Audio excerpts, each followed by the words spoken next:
تو یہ یہاں تک جتنے بھی مضامین ہیں یہ صحیح احادیث سے ثابت ہیں. تو قرآن کہتا ہے وَتَرَكْنَا بَعْضَهُمْ يَوْمَئِذٍ يَمُوجُ فِي بَعْضٍ، ہم ان میں سے بعض کو بعض میں چھوڑ دیں گے، بہت کثرت ہوگی. وَنُفِخَ فِي الصُّورِ، اور پھر سور پھونکا جائے گا. قرآن میں تو یہ کہ سور پھونکا جائے گا ایسے لگ رہا ہے جیسے فوراً پھونکا جائے گا، مگر احادیث میں تفسیر ہے کہ فوراً نہیں پھونکا جائے گا. یاجوج ماجوج قیامت کی نشانیوں میں سے ایک بہت بڑی نشانی ہوگی، یعنی اس بات کی علامت ہوگی کہ اب قیامت بہت قریب ہے. تو حضرت عیسیٰ ابن مریم علیہ السلام جب نازل ہوں گے، میں تھوڑی سی ترتیب بیان کر دیتا ہوں کہ جو کیونکہ بات یاجوج ماجوج کی چل رہی ہے تو اس سے منسلک جو واقعات ہیں جو اس دور میں ہوں گے وہ بھی میں اسی لیکچر کے ضمن میں بیان کر دیتا ہوں. ہمیں صحیح حدیث سے یہ پتہ چلتا ہے کہ قرب قیامت میں جب مسلمان بہت قسمہ پرسی میں ہوں گے تو خراسان سے لشکر اٹھے گا. خراسان یہ افغانستان اور ایران کا حصہ، اس علاقے کو نبی صلی اللہ علیہ وسلم کے دور میں خراسان کہا جاتا ہے، جس میں قندھار بھی آتا ہے، ایران کا بھی حصہ آتا ہے اس میں. تو یہاں سے لشکر اٹھے گا، مجاہدین لڑیں گے، بہت بڑی تعداد میں دنیا میں جہاد ہوگا کیونکہ مسلمان ظلم کی چکی میں پس کے تنگ آ چکے ہوں گے. اور لڑتے لڑتے حدیث میں آتا ہے اتنی بڑی بڑی لڑائیاں ہوں گی کہ 1/3 مسلمان شہید ہو جائیں گے اس میں، 1/3 مجاہدین جو لڑنے والے ہوں گے، اور 1/3 جو ہوں گے وہ میدان جنگ سے بھاگ جائیں گے، اور 1/3 کو اللہ فتح عطا فرمائے گا. تو جو 1/3 میدان جنگ سے بھاگ جائیں گے، نبی صلی اللہ علیہ وسلم نے فرمایا ان کی توبہ کبھی قبول نہیں ہوگی. جو 1/3 شہید ہو جائیں گے وہ افضل ترین شہداء ہوں گے اس وقت کے، اور 1/3 کو اللہ تعالیٰ غلبہ عطا فرمائیں گے. ایک واقعہ تو ہمیں قرب قیامت میں نبی صلی اللہ علیہ وسلم سے یہ ملتا ہے صحیح حدیث سے.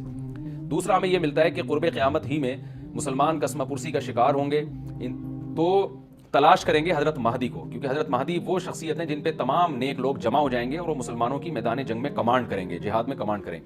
تو ان کو بیت اللہ میں تلاش کیا جائے گا. وہ رسول اللہ صلی اللہ علیہ وسلم کی اولاد میں ہوں گے اور لوگ ان کو پہچان لیں گے، اہل اللہ پہچان کر ان کو اپنا امیر بنائیں گے. ان کی قیادت میں پھر لڑائی اور جہاد شروع ہوگا. اور یہ لڑائی جب دمشق میں لڑائی ہو رہی ہوگی تو دمشق میں عصر کی نماز کے وقت حضرت مہدی، میں نے جو یہ کہا کہ دمشق میں لڑائی ہو رہی ہوگی، مقصد یہ نہیں ہے کہ دمشق کوئی میدان جنگ بنا ہوا ہوگا، مقصد یہ ہے کہ وہ مجاہدین کا لشکر دمشق میں ہوگا عصر کی نماز کے وقت. لڑائی چاہے کسی اور میدان میں ہو رہی ہو، لیکن حدیث میں ہمیں دمشق کا تذکرہ ملتا ہے. تو دمشق میں حضرت شام کا تذکرہ ملتا ہے، اور جو قرائن ہمیں ملتے ہیں وہ دمشق کی ایک خاص مسجد ہے. وہ مسجد حضرت مفتی تقی عثمانی صاحب اور مفتی رفیع عثمانی صاحب نے اس کو ہائی لائٹ بھی کیا، لیکن وہ یقینی نہیں ہے، یہ خوب سمجھے، انہوں نے اس کا بھی تبصرہ کیا کہ اس کے بارے میں کوئی یقین نہیں ہے. تو حضرت مہدی عصر کی نماز پڑھا رہے ہوں گے، لوگ امامت میں آپ کے پیچھے کھڑے ہوں گے، یہاں تک کہ مسجد کے مینار پر، آج بھی وہ مینار موجود ہے جس کے بارے میں غالب گمان ہے کہ یہ وہ مینار ہے جہاں حضرت عیسیٰ علیہ السلام نازل ہوں گے. غالب گمان کے درجے میں کہا جا سکتا ہے، ورنہ پھر اسی کے اڑوس پڑوس میں کوئی مسجد ہوگی. میرا اگر شام جانا ہوا تو انشاءاللہ میں ارادہ ہے کہ میں ولاگ میں اس مسجد کا بھی تذکرہ کروں گا، اس جگہ کا بھی تذکرہ کروں گا. لیکن میں پہلے یہ بات بتا دوں کہ وہ 100% یقینی نہیں ہے. ایسا نہ ہو کہ اس مسجد کے مینار پہ چڑھ کے لوگ جو ہے وہ اس کے کوئی مینار کو ہی چاٹنا شروع کر دیں تبرک کے طور پہ. تو عصر کی نماز کا ٹائم ہوگا، حضرت عیسیٰ ابن مریم علیہ الصلوۃ والسلام فرشتوں کے کندھوں پہ ہاتھ رکھ کے نیچے اتریں گے نماز کے ٹائم پہ، یعنی آسمان سے مینار تک آئیں گے اور پھر مینار سے آپ کے لیے سیڑھیاں لگائی جائیں گی. سیڑھیوں کے ذریعے مینار سے نیچے اتریں گے اور لوگ ان کو پہچان لیں گے. حضرت مہدی ان کو امامت کے لیے آگے کریں گے کہ آپ اللہ کے ایک پیغمبر ہیں، آپ نماز پڑھائیے. حضرت عیسیٰ علیہ السلام انہی کو آگے رکھیں گے. اور اس طرح کا مفہوم ہے حدیث میں کہ اللہ نے اس کام کے لیے آپ کو ہی منتخب کیا. کیا مطلب ہے؟ امامت اس امت کا حق ہے. تو حضرت عیسیٰ ابن مریم علیہ الصلوۃ والسلام کا جو کام ہوگا وہ جہاد ہے اور یہودیوں سے انتقام لینا، کیونکہ یہودیوں نے اپنے خیال میں حضرت عیسیٰ کو قتل کیا تھا. تو اللہ نے یہودیت ہی کے خاتمے کے لیے اور دجال کے خاتمے کے لیے عیسیٰ ابن مریم کو نازل کیا. حضرت مہدی سے پہلے ہی دجال ظاہر ہو چکا ہوگا. دجال کے بارے میں حدیث میں آتا ہے کہ ہر پیغمبر نے اپنی امت کو دجال کے فتنے سے ڈرایا ہے. اچھا، یہ دجال ایک ایسی شخصیت ہے جس کا یہودی انتظار ہم سے زیادہ کر رہے ہیں، کیونکہ یہودی اس کو اپنے لیے نجات دہندہ سمجھتے ہیں. جبکہ حدیث میں آتا ہے کہ دجال کانا ہوگا اور اس کا خدائی کا دعویٰ ہوگا، اس کے پاس کچھ ایسی طاقتیں ہوں گی کہ مردے کو زندہ کر دے، زندہ کو مار دے. ایک طرف اس کے باغ ہوگا، ایک طرف اس کے آگ ہوگی. جو اس پر ایمان لائے گا اس کو باغ میں داخل کرے گا، اور جو اس پر ایمان نہیں لائے گا اس کو آگ میں داخل کرے گا. اور رسول اللہ صلی اللہ علیہ وسلم نے فرمایا اس کی جو آگ ہے حقیقت میں وہ جنت کا باغ ہوگا، اور اس کا جو باغ ہے حقیقت میں وہ جہنم کی آگ ہوگی. تو جو نبی کی باتوں پہ یقین کرتے ہیں وہ دجال کے فتنے سے محفوظ رہیں گے. اور حدیث میں سورہ کہف کی بھی تلاوت کا حکم ہے. جمعے کے دن جو کہف کی تلاوت کرتا ہے اللہ اس کو دجال کے فتنے سے محفوظ رکھتا ہے. اب آپ دیکھیں یہ سورہ کہف میں ہی قیامت کی علامات کا تذکرہ ہے نا، تو شاید اسی وجہ سے کیونکہ جو سورہ کہف پڑھتا رہے گا وہ یاجوج ماجوج کے واقعات بھی پڑھتا رہے گا اور اللہ کی قدرت کے واقعات بھی پڑھتا رہے گا. تو دجال کے فتنے سے اللہ اس کو اس برکت سے بچا کے رکھیں گے، فتنے سے محفوظ رکھیں گے. تو وہ ایسی طاقتیں دکھائے گا، بے وقوف لوگ اس پہ ایمان لے آئیں گے. حدیث میں آتا ہے کہ کانا کبھی بھی خدا نہیں ہو سکتا، یعنی اس کی تو ایک آنکھ ہوگی نہیں، لیکن بے وقوف لوگ اس کے یہ کچھ ظاہری کمالات دیکھیں گے، یہ نہیں دیکھیں گے کہ یہ تو شکل بھی اس کی اچھی نہیں ہے، یعنی خدا کم از کم جمال والا ہوتا ہے نا، یہ تو ہے بھی کانا. اور اس کے بڑا بڑا کافر بھی لکھا ہوا ہوگا واضح طور پر، جس سے پتہ چلے گا. لیکن احمق اور بیوقوف لوگ جیسے روحانی عامل کو کچھ شعبدے دیکھ کر ان پہ سے متاثر ہو جاتے ہیں نا، روحانی عاملوں کے شعبدے دیکھ کے، تو ایسے ہی دجال کے شعبدے دیکھ کے متاثر ہوں گے. تو بہت لوگوں کو، خلقت کو، بہت بڑی امت کو گمراہ کرے گا دجال. اہل اللہ کو اللہ تعالیٰ اس کے فتنے سے محفوظ رکھے گا. پھر حضرت عیسیٰ ابن مریم جب نازل ہوں گے تو وہ دجال کو قتل کریں گے. حدیث میں آتا ہے کہ نیزے کے ذریعے گھوڑے پہ بیٹھ کے قتل کریں گے. علماء نے اس حدیث کا دو مطلب بیان کیے ہیں کہ یا تو اس کا مطلب یہی ہے کہ واقعی گھوڑے پہ بیٹھیں گے، نیزہ استعمال کریں گے، زمین جو ہے وہ اتنی پہلے اس سے جنگیں ہو چکی ہوں گی کہ لوگ دوبارہ تلواروں گھوڑوں کی طرف آ جائیں گے. اس بات کا امکان ہے، ہر ملک ایٹمی طاقت بن چکا ہے، تو اگر یہ ایٹم بم سارے ملک آپس میں چلا دیں تو ہم دوبارہ گدے گھوڑوں والی زندگی پر آ جائیں گے. ٹیکنالوجی ساری تباہ برباد ہو جائے گی، انسان کی ترقی. تو اس بات کا بھی امکان ہے کہ کوئی اس سے پہلے ہو سکتا ہے کوئی ایسی جنگ عظیم ہو کہ انسانیت دوبارہ پہاڑوں پتھروں کے دور میں آ جائے. لیکن ظاہر یہ معلوم ہوتا ہے کہ رسول اللہ صلی اللہ علیہ وسلم نے جو کلام کیا ہے، ظاہر ہے اس دور کے لحاظ سے جو لوگوں کے، جہاں تک جو لوگوں کی مینٹل اپروچ ہے وہاں تک، تو نبی صلی اللہ علیہ وسلم میزائل یا اور ٹینکوں کا تذکرہ کرتے تو کیا سمجھ میں آتا؟ تو گھوڑے سے مراد ہے جو اس زمانے کا گھوڑا ہوگا، اور نیزے سے مراد ہے اس زمانے کا جو اسلحہ ہوگا، کیونکہ نیزہ نبی کے دور کا ایک مناسب اسلحہ تھا اور گھوڑا نبی کے دور کی میدان جنگ کی ایک مناسب سواری تھی. تو اس سے یہ بھی پتہ چلتا ہے کہ ہو سکتا ہے عیسیٰ ابن مریم نیزے کے بجائے کلاشنکوف کا استعمال کر لیں. تو یعنی وہ نیزہ جو ہے وہ اس کلاشنکوف کی یا جو بھی اسلحہ اس وقت حضرت عیسیٰ ابن مریم استعمال کریں گے اس کی ایک تعبیر ہے. تو اس کا بھی پورا امکان ہے. تو ہمیں بہرحال اتنا ایمان ہمارے لیے ضروری ہے کہ دجال کو قتل کرنے والی جو ذات ہے، جو شخصیت ہے، وہ عیسیٰ ابن مریم علیہ الصلوۃ والسلام ہے. تو حضرت عیسیٰ کے ذریعے اللہ تعالیٰ دجال کو قتل کریں گے اور حضرت عیسیٰ کی قیادت میں زبردست جہاد ہوگا. حدیث میں آتا ہے کہ عیسیٰ ابن مریم اس دنیا کو امن سے بھر دیں گے. اتنا امن ہو جائے گا اور اتنی مالی فراوانی ہوگی، اتنی مالی، کیونکہ دنیا میں مال بہت ہے، ڈسٹریبیوشن صحیح نہیں ہے. جو تقسیم ہے نا مال کی وہ ظالمانہ ہے، جس کی وجہ سے غریب غریب سے غریب تر ہے، امیر امیر سے امیر تر ہے. حضرت عیسیٰ ابن مریم ایسا نظام قائم کریں گے کہ جس سے مال کی صحیح تقسیم، اور لوگ اٹھیں گے زکوٰۃ کا مستحق تلاش کریں گے اور لوگوں کو زکوٰۃ کا مستحق نظر نہیں آئے گا. غریب تلاش کرنا مشکل ہو جائے گا. یعنی ایک آدمی، حدیث کا مفہوم ہے کہ زکوٰۃ لے کے گھومتا رہے گا اور اس کو کوئی غریب نہیں ملے گا. اتنی مالی فراوانی ہو جائے گی. پھر ترمذی کی روایت میں آتا ہے کہ اللہ کی طرف سے برکتیں ایسی نازل ہوں گی کہ بڑے بڑے انار پیدا ہوں گے، بڑے بڑے انگور پیدا ہوں گے، زمین اپنی برکتیں کھول دے گی. اور حضرت عیسیٰ علیہ السلام خنزیر کو بھی دنیا سے ختم کر دیں گے. خنزیر کی نسل کو ختم کر دیا جائے گا. وَيَضَعُ الْجِزْيَةَ، اور جزیہ کا نظام ختم. اما الاسلام و اما السیف، یا تو تلوار یا اسلام، اس کے علاوہ نہیں. تو نبی صلی اللہ علیہ وسلم کو اللہ نے جس مقصد کے لیے دنیا میں بھیجا تھا، اس مقصد کی جو تکمیل ہے وہ عیسیٰ ابن مریم کے ذریعے. باقی اس میں حکمتیں کیا ہیں اس پر میرے الگ سے بیانات موجود ہیں کہ اللہ نے حضرت عیسیٰ ابن مریم کا انتخاب کیوں کیا اس کام کی تکمیل کے لیے. اسی امت میں کوئی کیوں منتخب نہیں کر لیا، یا یہ کہ پیغمبر صلی اللہ علیہ وسلم ہی کے ذریعے پوری دنیا میں اسلام کو غالب کر دیا جاتا. اس میں کیا حکمتیں ہیں اس پر میرے الگ سے بیانات موجود ہیں. ابھی تو میں کوشش کرتا ہوں کہ تفصیل سے میں جو ٹو دا پوائنٹ بات ہے اس سے یہاں اس لیکچر میں نہ ہٹوں. تو اسی وقت حضرت عیسیٰ ابن مریم اس کو یاجوج ماجوج کو قتل کریں گے اور دنیا انصاف سے بھر جائے گی. اور اللہ تعالیٰ نے جو پیغمبروں کو دنیا میں بھیجا تھا اس کا مقصد کیفیت اور کمیت دونوں لحاظ سے حاصل ہو جائے گا. اس کے بعد پھر آہستہ آہستہ دنیا میں زوال شروع ہوگا، اور پھر جب پوری دنیا کے لوگ زوال کا شکار ہوتے ہوتے کفر کی طرف جائیں گے، گناہوں کی طرف. اور حدیث میں آتا ہے جب تک ایک شخص بھی اللہ کا نام لینے والا ہوگا اس دنیا پر قیامت نہیں آئے گی. یہاں تک کہ آخری شخص دنیا سے اٹھے گا جو اللہ کا نام لیا کرتا تھا، تو اس کے بعد اللہ تعالیٰ سور پھونکیں گے، جبریل کو حکم دیں گے سور پھونکنے کا، اور اس دنیا کو تباہ و برباد کر دیا جائے گا.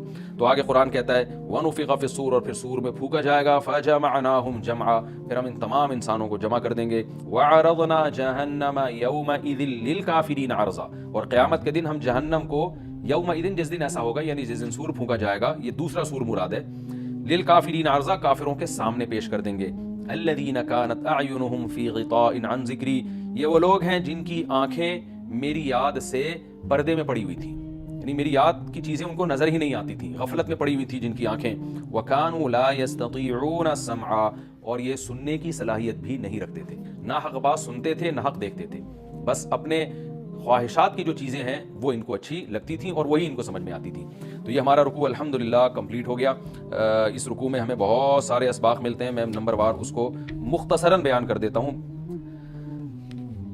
پہلی بات تو یہ کہ دیکھیں اللہ تعالیٰ نے کیسے کیسے بادشاہ دنیا میں بھیجے ہیں اور کتنے پاورفل بادشاہ. حضرت ذوالقرنین کا نام ہی قرن والا، دو کناروں والا، زمین کے بہت بڑے حصے کو حضرت ذوالقرنین نے فتح کیا. اور اللہ کے نیک بندے کیسے اللہ کے راستے میں لڑتے رہے ہیں.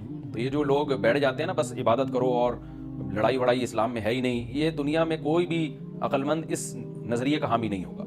تو طاقت اور قوت کی اسلام میں بہت زیادہ اہمیت ہے. اس سے ہمیں یہ بھی پتہ چلتا ہے کہ اپنے ملک کی، خاص طور پر اسلامی ملک کی جو فوجی قوتیں ہیں، جو فوجی طاقتیں ہیں، ان کی ہمیں قدر کرنی چاہیے. کیونکہ اگر کوئی بھی ملک عسکری لحاظ سے کمزور ہو جائے، کیونکہ اللہ تعالیٰ تو جو عسکری لحاظ سے طاقتور قومیں تھیں اللہ نے ان کا کتنا تذکرہ کیا. ہاں وہ اللہ کے باغی نہ ہوں. تو اسلامی ملک میں کوئی بھی اسلامی کنٹری ہے, چاہے سعودی عرب ہے, چاہے پاکستان ہے, چاہے ترکی ہے, کوئی بھی اسلامی کنٹری ہے, اس کی فوج کی قدر کرنی چاہیے, کیونکہ اسی کی وجہ سے ملک کا بارڈر محفوظ ہوتا ہے. اگر مسلمان عسکری لحاظ سے کمزور ہونا شروع ہو جائیں تو کافر ہمیں گاجر مولی کی طرح کاٹنا شروع کر دیں, اسلام دشمن قوتیں ہمیں کھا جائیں, ختم کر دیں ہمیں کھا کے. تو نیک قوتوں کو اپنی بقا کے لیے ہمیشہ سے ایک اسلحے کی اور طاقت کی ضرورت رہتی ہے. اس کی اہمیت اسلام میں بہت زیادہ ہے. موسیٰ علیہ الصلوۃ والسلام کے بعد کتنے بڑے بڑے جنگی کمانڈر پیدا ہوئے. ذوالقرنین کا اللہ نے کیسا تذکرہ کیا. ذوالقرنین کی عبادت کا کہیں بھی تذکرہ نہیں, حالانکہ وہ بڑے عبادت گزار بھی تھے. داؤد علیہ السلام کی عبادت کا تذکرہ بھی ہے, ان کی تلوار اور طاقت کا تذکرہ بھی ہے. تو اللہ تعالیٰ جہاں عبادت کا تذکرہ کرتے ہیں تو طاقت اور قوت کا بھی تذکرہ کرتے ہیں. اس سے عسکری لحاظ سے اپنے آپ کو مضبوط کرنے کی اہمیت کا ہمیں پتہ چلتا ہے کہ اسلام میں اس کی بڑی اہمیت ہے. کسی بھی اسلامی ملک کی فوج کا مورال کسی بھی لحاظ سے ڈاؤن نہیں ہونا چاہیے, اور عسکری لحاظ سے وہ کسی بھی لحاظ سے کمزور نہیں ہونی چاہیے, اور اس کو چاہیے کہ اعدوا لهم ما استطعتم من قوہ پر عمل کرے, کہ قرآن کہہ رہا ہے روز بروز اپنی طاقت اور قوت میں اضافہ کرنے کی کوشش کرو. اس سے مسلم قوم کو کبھی بھی غافل نہیں ہونا چاہیے, اور کوئی بھی ایسا کام جس سے مسلمان قوتیں اور طاقتیں کمزور ہونا شروع ہو جائیں, اس کام سے ہمیں بچنا چاہیے. دوسری بات ہمیں یہ پتہ چلی کہ اللہ تعالیٰ نے اہل اسلام کے ذمے پوری دنیا کی ذمہ داری لگائی ہے, کسی ایک ملک کی نہیں. جتنے بھی پیغمبر آئے ہیں جب وہ دنیا فتح کرنا شروع کی ہے تو کہیں رکے نہیں ہیں وہ کہ بھئی یہاں تک, اس سے آگے نہیں جانا. ان کی صلاحیت ہی ختم ہو گئی ہو, وسائل ہی ختم ہو گئے ہو تو الگ بات ہے. تو پوری دنیا ہے جس میں اللہ کے دین کو غالب کرنا ہے. اب اس کا طریقہ کیا ہوگا, ظاہر ہے جو جس زمانے میں سوٹیبل طریقہ ہو وہ اختیار کیا جائے گا. تو حضرت ذوالقرنین پہلے انتہائی مشرق کی طرف گئے ہیں جہاں سورج نکلتا ہے, تو وہاں سے جہاں سے آبادی شروع ہو رہی ہے, اور ان کا خیال تھا کہ اب آگے آبادی نہیں ہے, تو پھر جا کے اسٹاپ کیا ہے. مغرب میں بھی ایسے ہی, شمال میں بھی ایسے ہی. تو ہمیں جب دیکھتے ہیں کہ جب صحابہ کرام نے دنیا فتح کرنا شروع کی ہے تو ہمیں مسلمان کمانڈروں میں بھی ایسے واقعات ملتے ہیں کہ وہ علاقے فتح کرتے کرتے سمندر کے کنارے پہنچے اور انہوں نے سمندر کو دیکھ کے کہا کہ تیرے آگے بھی آبادی ہوتی نا تو ہم اللہ کا کلمہ وہاں بھی بلند کرتے.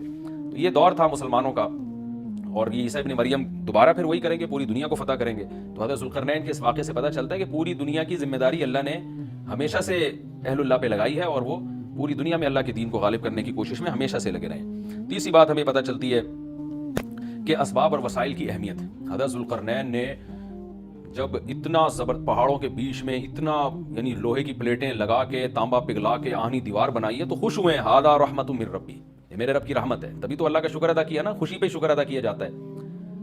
تو اس سے یہ بھی پتہ چلتا ہے کہ سائنس اور ٹیکنالوجی, دیکھیں یہ کام ٹیکنالوجی کے بغیر ممکن نہیں تھا. تبھی تو اس قوم نے کہا نا ذوالقرنین سے کہ ہم پیسے آپ کو دیں گے, لیکن ہمارے پاس وہ وسائل نہیں ہے, وہ ٹیکنالوجی نہیں ہے ہمارے پاس. اور بظاہر ایسا لگتا ہے کہ ان کے پاس لوہا بھی تھا, تانبا بھی تھا, کیونکہ حضرت ذوالقرنین اب یہ تو نہیں ہے کہ زمین کے مشرق کی طرف دوبارہ لوہا جمع کرنے گئے ہوں, تو وہیں سے جو کچھ ہوگا نکالا ہوگا. تو وسائل اس قوم کے پاس تھے, ٹیکنالوجی نہیں تھی کہ اس لوہے کو اور اس تانبے کو پگھلا کے دونوں پہاڑوں کے بیچ میں پلیٹیں کیسے بنانی ہیں اور ان کو کیسے ان کے بیچ میں تانبا کر کے کہانی دیوار بنائی, یہ ٹیکنالوجی ان کے پاس نہیں تھی. تو اس سے ہمیں ٹیکنالوجی کی ویلیو کا بھی پتہ چلتا ہے. آج مسلمان اس میں بھی بہت پیچھے چلے جا رہے ہیں اور اس کو مذہب سمجھنا شروع کر دیا ہے, تو یہ بات بھی غلط ہے. حضرت ذوالقرنین نے اتنی طاقت اور قوت کا استعمال کیا اور اتنے زبردست طریقے سے اس وقت جو بھی اس سوٹیبل ٹیکنالوجی تھی اس کا استعمال کر کے دو پہاڑوں کے بیچ کے راستے کو بند کر دیا, اور اس پہ خوشی منائی حضرت ذوالقرنین نے. یہ نہیں کہا کہ بھئی اس سے کچھ بھی نہیں ہوتا, اصل میں تو بس انسان کو چاہیے کہ وہ اللہ کیا کرے بیٹھ کے, اور یہ کیا اللہ سے بس مدد مانگو, اللہ ہی.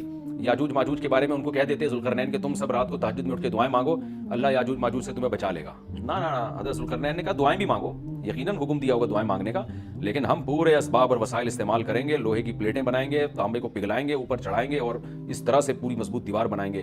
آج مسلمان ہاتھ پہ ہاتھ رکھ کے بیٹھ گیا ہے اور وظیفوں میں اور جو ہے بس وہ چند صبح شام کے وظیفے پڑھ کے وہ سمجھتا ہے کہ ساری دنیا کے سارے مسائل کا حل اس سے ہو جائے گا.